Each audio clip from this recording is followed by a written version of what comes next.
سڵاو خوێنکارانی ئەزیز ئەم کاتتان باش.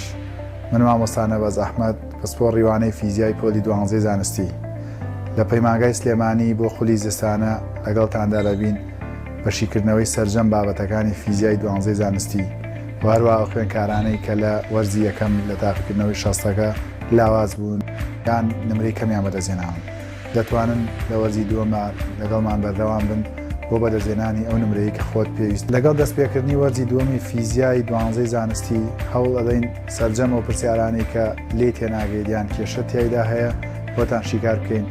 وهروە پرسیارەکان بە شێوازی هەڵبژاردن و بە شێوازی وزاری بۆتان شیکارەکرێ و ڕوونەکرێتەوە بە هیوای ئەوەی زۆرترین خوێنکار سوودی لێوەربگرێت.